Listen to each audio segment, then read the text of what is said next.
Les Verts sont toujours 13e, ont pris un point, mais quand même, il y avait de grosses lacunes techniques, notamment avec le 11 de départ.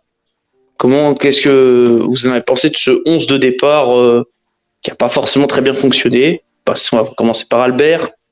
Qu'en as-tu pensé de ce 11? Est-ce que tu l'as pensé raté? Alors, j'aurais dit Honor Boss, mais bon. Alors, j'ai été très très surpris, hein, comme je pense un peu vous tous, par le 11 de départ de Laurent Batles. Parce que les titularisations de Fomba, c'était sa première à Geoffroy Guichard, première titularisation à Geoffroy Guichard. Celle de Bamba, à la place de Moukouari et Lobry, c'était un pari. C'était un pari et j'ai malgré tout trouvé que ce pari était raté. Il n'a pas donné ce qu'il devait donner et je trouve que ça aurait dû. Alors, à part les 10 premières minutes, où on a un peu emballé le match, mais le reste, trop de passes à contre-temps. On n'a pas assez déséquilibré Amiens, qui a joué plutôt à sa guise. Ils n'ont pas été trop dangereux non plus, mais quand même, ils ont eu 2 ou 3 situations chaudes.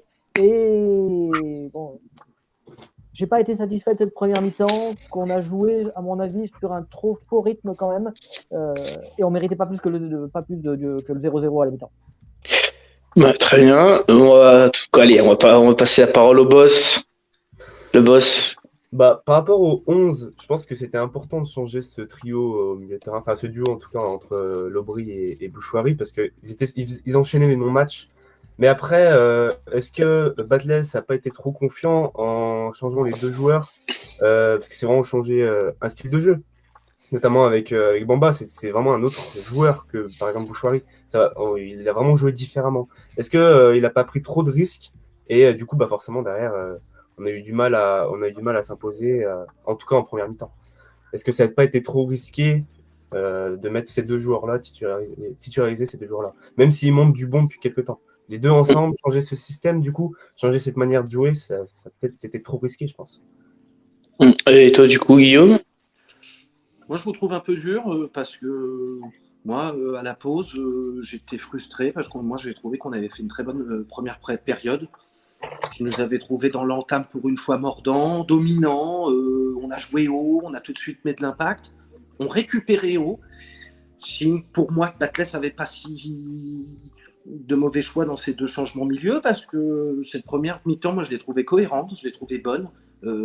Et c'est même dommage qu'on ne l'ait pas concrétisé pour moi parce que Amiens, on ne les a pas vus. Donc, Batles, ouais, le turnover, je pense qu'il faut en faire. Pour rappel, je pense que l'homme de base au milieu, c'est mon conduit pour Batles. C'est lui son métronome, c'est lui son régulateur. D'accord. Il a voulu changer ses 2 relayeurs au-dessus de lui, ça ne me choque pas. Et je reste convaincu qu'on a fait pourtant une bonne première, mais je rejoins la défaillance technique. Je pense qu'on a manqué de finition, on a manqué d'attaquants. Je pense que les attaquants n'ont pas été bons dans les déplacements, dans les passes, dans les combinaisons. Non, Bamba et je pense que, tu vois, défense-milieu, on a été bon. Il a manqué cette finition en première, pour moi. Ah, puis au-delà de ça, je pense qu'il y avait dans l'idée de Batles, c'était peut-être en mettant Bamba au milieu de terrain, une idée sans doute de jouer très offensif, sans doute, avec Fomba, qui a plus un profil défensif. Donc justement, il voulait essayer de combler le déficit en disant j'essaie d'équilibrer avec un Bamba qui va forcément jouer beaucoup plus haut.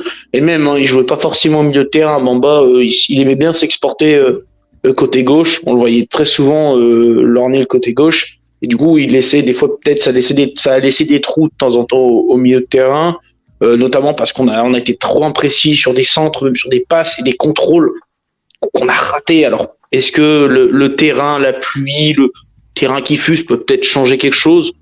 Je sais pas, mais dans tous les cas, il y en a quand même eu beaucoup d'erreurs techniques, des passes mal faites, des courses, on ne s'est pas trop compris, et on n'a pas trouvé nos attaquants aussi. J'ai l'impression que Bamba devait trouver Crasso à de nombreuses reprises pour aller lancer Wadji. Ça a marché dans les 15 premières minutes, mais après, c'était mort.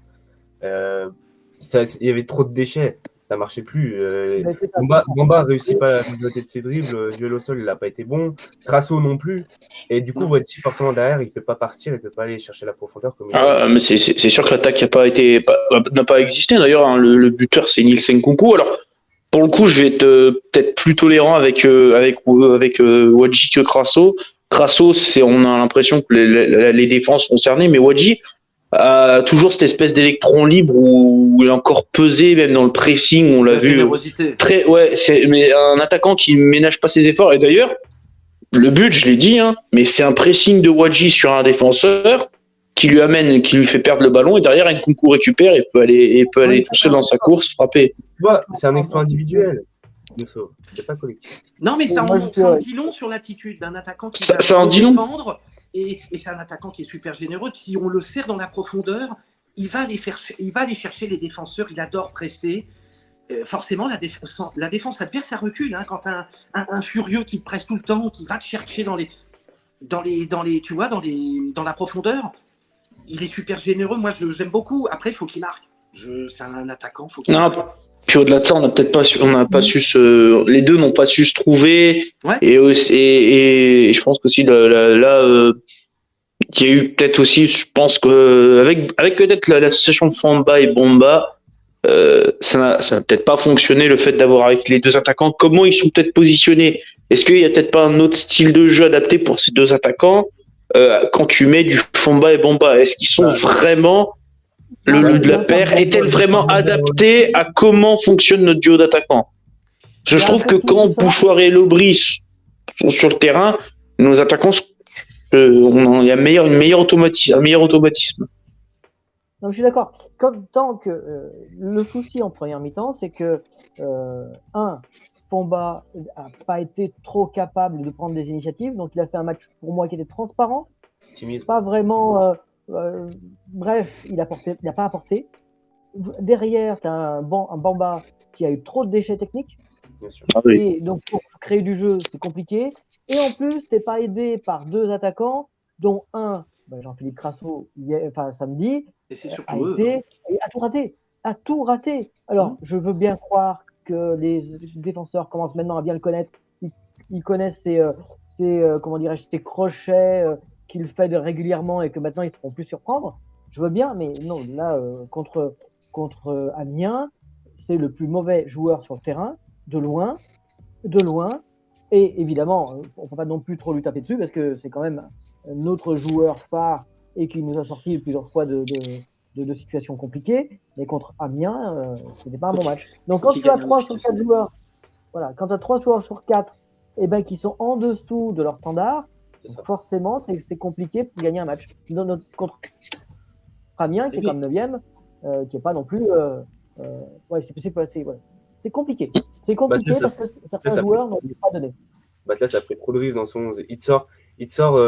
Alors oui, c'était pas un Bouchoir et Lobry, mais c'est un changement de système quand même. Parce que là, c'était vraiment Crasso-Bamba qui étaient ensemble. C'était vraiment Crasso-Bamba qui jouaient ensemble. Les deux font un match mauvais. Crasso parce que les défenseurs savent le défendre maintenant. Bamba parce qu'il est mauvais. Donc, oh non, tu es dur. Dis-moi une bonne prestation qu'il a fait, à part son entrée le dernier match où il provoque son penalty. Non, même en première. Non, mais tu es dur, je trouve. Et Bamba titularisé, ça ne marche jamais parce que c'est un gars qui doit rentrer en cours de jeu pour aller dynamiter. Il a un côté atypique. C'est un joueur avec une certaine technique. C'est un joueur qui vient de Nantes. L'erreur qui a encore fait ça, c'est le mettre en meneur. Il n'a pas tout raté. Non, il n'a pas tout raté. Le gars n'est pas régulier, le mec n'est pas régulier, il a jamais vraiment rien montré à part sur son prêt à Amiens, le mec n'est pas régulier, tu peux pas le mettre au milieu de terrain en tant que métronome un peu de... J'accorde beaucoup plus de crédit à Bamba que Chandos par exemple, tu vois. C'est deux styles trop différents, c'est trop différent. Non mais ils peuvent jouer au cœur du milieu de terrain, tu peux mettre les deux mêmes. Non mais au-delà de ça, moi j'ai trouvé que Bamba ne fait pas... Alors, pour moi, Bamba n'est pas le meilleur, mais c'est pas le pire. Parce que pour moi, Bamba, alors je crois que d'ailleurs c'est lui qui se crée la meilleure occasion première mi-temps, avec une frappe qui est détournée par Régis Gürtner, sans dire de bêtises, pied gauche. Donc honnêtement, non mais c'est pas. Et puis au-delà de ça, mais j'ai pas trouvé un joueur non plus si affreux que ça. Alors c'est plus. Dans son rôle, il peut pas avoir autant de déchets. Non, je suis d'accord. Là-dessus, je suis d'accord. Il ne doit pas avoir autant de déchets. Bouchoirie en a aussi, parce qu'il a une prise de risque avec ses dribbles et hautes, et voilà. Dans ce milieu-là, c'est obligé de prendre des risques aussi. Bouchoirie, c'est sorti sous contrôle. Le mec, il fait un ballon et il part. Bamba devait être le rôle d'après. Bouchouari Peut-être que faire un fond de bas sur la récupération Mm. et après le laisser partir pour aller jouer les transitions. tu vois, moi, sur ce match, je pense que c'est vraiment notre attaque qui a été le péché, à savoir que on a deux attaquants vraiment diamétralement opposés. T'en as un qui a bien décroché et venir, donc il va se remettre dans le trafic du milieu de terrain, va chercher à combiner, faire des relais, et t'en as un qui va chercher beaucoup plus à lui, aller en profondeur. Et on n'arrive pas à trouver le bon dosage en attaque, on se trouve pas. On a 2 pointes. C'est dommage que de marquer un but à domicile, quoi, face à Amiens. C'est frustrant. Ah bah écoute, non, mais ça peut être frustrant. Je pense que, tu vois, là, je pense que Bamba a officialisé son statut de je rentre à la 60e, pas plus. Jamais il va être titularisé parce que sur ces 2 Tu penses titularisations, il n'a pas été bon. Sur la majorité, il n'a jamais été bon sur ces titus. Il n'est pas capable de faire un match complet en étant bon. Et le mec est bon qu'à partir du moment où il rentre parce qu'il est mieux en forme que les joueurs qu'il affronte, tu vois. Genre, c'est tout. Ça, c'est pas faux. Je pense qu'on peut l'utiliser en impact player. Ouais, un super sub, ouais, ça peut être pas mal. Parce que effectivement et techniquement, normalement, il peut apporter un plus par ses crochets et par sa technique. Sauf que quand il a trop de déchets comme contre Amiens, peut-être trop de pression aussi, parce que c'est une titularisation qui devait compter, où il devait s'affirmer. Et malheureusement, moi je trouve effectivement qu'il n'a pas été à la hauteur. Tu as raison, il n'a pas fait non plus un match exceptionnellement mauvais, mais il n'a pas été à la hauteur. Il n'a pas été à la hauteur de ce qu'on attendre, et notre animation offensive en a pâti, pas à cause de lui, pas tout seul. Oui, parce que c'est pas d'attaquant.